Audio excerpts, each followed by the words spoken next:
প্রিয় শিক্ষার্থী বন্ধুরা, আজ আমরা ক্লাস 12 সেমিস্টার 3 ফিলোসফি বিষয়ের ইউনিট 2 থেকে তোমাদের যে পরিবেশ নীতিবিদ্যা বা এনভায়রনমেন্টাল এথিক্স রয়েছে সেখান থেকে মোস্ট ইম্পর্টেন্ট মাল্টিপল চয়েসগুলো নিয়ে আলোচনা করব, যেখান থেকে তোমরা অবশ্যই সব প্রশ্ন পরীক্ষাতে কমন পাবে।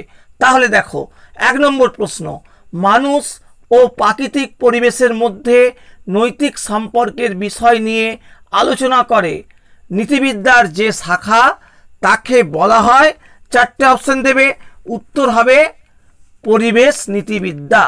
তাহলে পরিবেশ নীতিবিদ্যা মূলত মানুষ এবং প্রাকৃতিক পরিবেশের মধ্যে যে নৈতিক সম্পর্ক সেটা নিয়ে আলোচনা করে। আর পরের প্রশ্ন, পরিবেশ নীতিবিদ্যা হলো ড্যাশ, উত্তর কি হবে? 4টে অপশন থাকবে, উত্তর হবে ব্যবহারিক নীতিবিদ্যার একটি শাখা। অর্থাৎ পরিবেশ নীতিবিদ্যা বা এনভায়রনমেন্টাল এথিক্স হচ্ছে ব্যবহারিক নীতিবিদ্যা। ব্যবহারিক অর্থাৎ এটা নীতিবিদ্যার একটা শাখা এবং সেটা হচ্ছে তাত্ত্বিক নয়, ব্যবহারিক নীতিবিদ্যার শাখা। এটা আমাদের মনে রাখতে হবে। পরের প্রশ্ন 3 নম্বর, পরিবেশ নীতিবিদ্যার মূল লক্ষ্য হলো ড্যাশ দিয়ে অনেক রকমের ভাষা বলতে পারে। দেখো, প্রথমত বলতে পারে যে সঠিক উত্তর হতে পারে পরিবেশ বিষয়ে সচেতন করে তোলা, যে পরিবেশ নীতিবিদ্যার মূল কাজ হচ্ছে, লক্ষ্য হচ্ছে পরিবেশ বিষয়ে সচেতন করে তোলা। অথবা মানুষ, এই অপশন পরীক্ষায় থাকতে পারে, মানুষ ও পরিবেশের মধ্যে নৈতিক সম্পর্ক আলোচনা করা, এটাও একটা মূল লক্ষ্য। আর অন্যভাবে বলা যেতে পারে মানুষ ও পরিবেশের মধ্যে সম্পর্ক বিশ্লেষণ করা। সুতরাং পরিবেশ নীতিবিদ্যার মূল লক্ষ্য, ঘুরি ফিরিয়ে যদি প্রশ্নটা আসে, তোমাদের ভাষায় একটু চেঞ্জ থাকতে পারে সঠিক উত্তরের, মূল বিষয়টা হচ্ছে যে পরিবেশকে সচেতন করা, মানুষকে পরিবেশ বিষয়ে, এবং মানুষ পরিবেশের সম্পর্ক নৈতিকতার দিকগুলো বিশ্লেষণ করা। পরের প্রশ্ন দেখো, 4 নম্বর, যে ভারতীয় দর্শন সম্প্রদায়গুলিতে পরিবেশের প্রভাব সর্বাধিক দেখা যায় সেগুলি হলো, 4টে অপশন থাকবে, উত্তর কি হবে? বৌদ্ধ এবং জৈন দর্শন। অর্থাৎ এই দুটো, বৌদ্ধ এবং জৈন দর্শনে পরিবেশের উপরে প্রভাব, অর্থাৎ তখনকার দিন থেকেই পরিবেশের বিষয়ে আলোচনা এই দুটো দর্শনে অনেক বেশি পরিমাণে দেখা যায়। পরের প্রশ্ন 5 নম্বর, এনভায়রনমেন্টাল এথিক্স গ্রন্থটি লিখেছেন রলস্টন। আর রলস্টন, এটা খুবই ইম্পর্টেন্ট প্রশ্ন। তোমাদের এখন পর্যন্ত যতগুলো প্রশ্ন বলা হয়েছে সবগুলোই কিন্তু খুব ইম্পর্টেন্ট কোশ্চেন্স।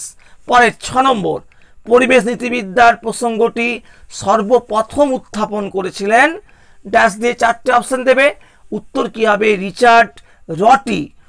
এবং সালটা তোমাদের মনে রাখতে হবে, 1973 সালে তিনি প্রথম পরিবেশ নীতিবিদ্যা, এনভায়রনমেন্টাল এথিক্স এই বিষয়টা বললেন। তারপরের প্রশ্ন, পরিবেশ নীতিবিদ্যার জনক বলা হয় কাকে? না, উত্তর হবে হোমস রলস্টনকে।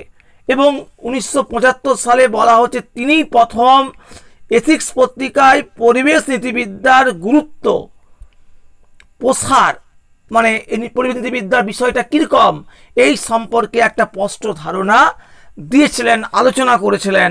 তাই তাকে আমরা বলতে পারি পরিবেশ নীতিবিদ্যার জনক, যে হোমস রলস্টনকে।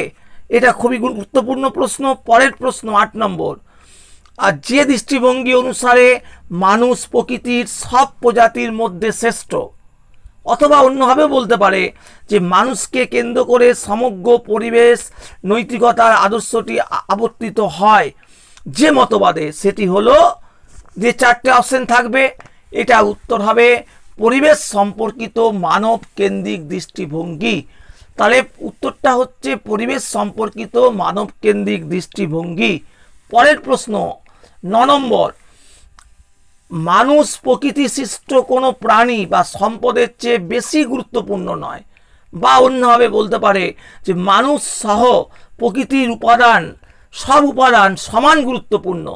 একথা যে মতবাদে বলা হয় তাকে কি বলা হয়? 4টে অপশন, সঠিক উত্তর হবে পরিবেশ সম্পর্কিত প্রকৃতি কেন্দ্রিক দৃষ্টিভঙ্গি।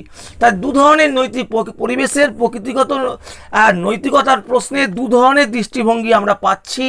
একটা হচ্ছে মানব কেন্দ্রিক দৃষ্টিভঙ্গি, আরেকটা হচ্ছে প্রকৃতি কেন্দ্রিক দৃষ্টিভঙ্গি। মূল বিষয়টা তোমাদের হচ্ছে যে মানব কেন্দ্রিক দৃষ্টিভঙ্গিতে মানুষকেই সব থেকে বেশি গুরুত্ব দেওয়া হয়, মনে করা হয় যে সব প্রজাতির থেকে মানুষই শ্রেষ্ঠ, ফলে মানুষের প্রয়োজনে অন্য প্রাণীকে হত্যা করা, যাবতীয় যা যা করা হবে সেগুলো কোনোটাই দোষের নয়, এরকমটা মনে করা হয়। আর অন্যদিকে পরিবেশ প্রকৃতি কেন্দ্রিক দৃষ্টিভঙ্গিতে বলা হয় যে এই পরিবেশে এই প্রকৃতিতে মানুষ সহ অন্যান্য প্রাণী সবার মূল্য সমান, ফলে সকলের বিষয়টা এখানে চিন্তা করা, শুধু মানুষ নয়, এটাকে বলা হচ্ছে প্রকৃতি কেন্দ্রিক দৃষ্টিভঙ্গি। তার পরের প্রশ্ন দেখো 10 নম্বর, পরিবেশ বিষয়ক মানব কেন্দ্রিক মতবাদকে সমর্থন করেনি। উত্তর হচ্ছে পিটার সিঙ্গার, পল টেলর, জন পালমোর।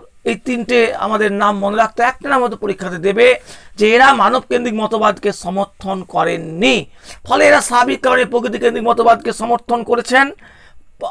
আর যারা এটাকে সমর্থন করেছে এই মানব কেন্দ্রিক মতবাদকে, তাদের মধ্যে অ্যারিস্টটল, স্যান অ্যাকুইনাস, ডেকার্ট, কান্ট এরা রয়েছেন। পরের প্রশ্ন, প্র্যাকটিক্যাল এথিক্স গ্রন্থটির লেখক হলেন, 4টে অপশন, উত্তর হবে পিটার সিঙ্গার। তাহলে এই দুটো প্রশ্ন তোমাদের ভালো করে মনে রাখতে হবে, এনভায়রনমেন্টাল এথিক্স গ্রন্থ আর প্র্যাকটিক্যাল এথিক্স গ্রন্থ। পরের প্রশ্ন, পরিবেশ নীতিবিদ্যা দর্শনের একটি নতুন শাখা হিসাবে আবির্ভূত হয়েছিল কোন সময় থেকে? 4টে অপশন দিয়ে দেবে, উত্তর হবে 1970-এর দশক থেকে। পরের প্রশ্ন, ভূমিকেন্দ্রিক নীতিবিদ্যা ল্যান্ড এথিক্স এই ধারণাটি প্রথম বলেছিলেন, দিয়ে 4টে অপশন দেবে, উত্তর হবে আল্ডো লিওপোল্ড হবে উত্তর।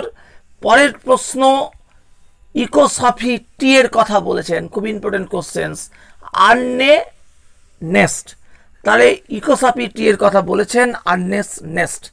পরের এর সঙ্গে তোমাদের থাকবে ডিপ ইকোলজি শব্দটির প্রবক্তা হলেন, একই উত্তর হবে আর্নে নেস্ট। আর লাস্ট প্রশ্ন হবে পরিবেশের 6টি স্তরের কথা কে বলেছেন? উত্তর হবে হোমস রলস্টন। তাহলে এই 15টি ইম্পর্টেন্ট প্রশ্ন তোমাদের দেয়া হলো, যেখান থেকে তোমরা উচ্চ মাধ্যমিকের সব প্রশ্ন কিন্তু কমন পাবে এবং সব ধরনের প্রশ্নের উত্তরই কিন্তু করতে পারবে।